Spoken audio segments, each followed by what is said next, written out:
हानिया आमिर का हमशक्ल कौन? वीडियो तेजी से वायरल। आजकल भारत से ताल्लुक रखने वाले नौजवान की वीडियो बहुत वायरल हो रही है, जिसके मुताल्लिक ये ख्याल किया जा रहा है कि उसकी शक्ल पाकिस्तानी मशहूर अदाकारा हानिया आमिर से मिलती है। पाकिस्तान और भारत दोनों ममालिक के मद्दाहों ने भी नोट किया है कि उस लड़के और हानिया की मुस्कुराहट और डिम्पल में बहुत ज्यादा मुशाबहत पाई जाती है। मद्दाह इस पोस्ट पर मज़ाहिया तबसरे कर रहे हैं। बहुत से लोगों के ख्याल में वो वाकई हानिया आमिर का हमशक्ल है। बहुत से मद्दाहों का ये भी कहना है कि वो हानिया आमिर और इमरान अशरफ के किरदार भोला का मिक्सचर है। हिंदुस्तानी मद्दाह भी इत्तेफाक कर रहे हैं कि ये वायरल लड़का खूबसूरत पाकिस्तानी अदाकारा हानिया से बेहद मुमासलत रखता है।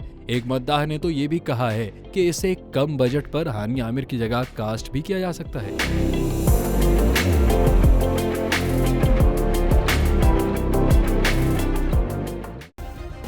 सब्सक्राइब करें और बेल दबाएं ताकि कोई खबर रह न जाए।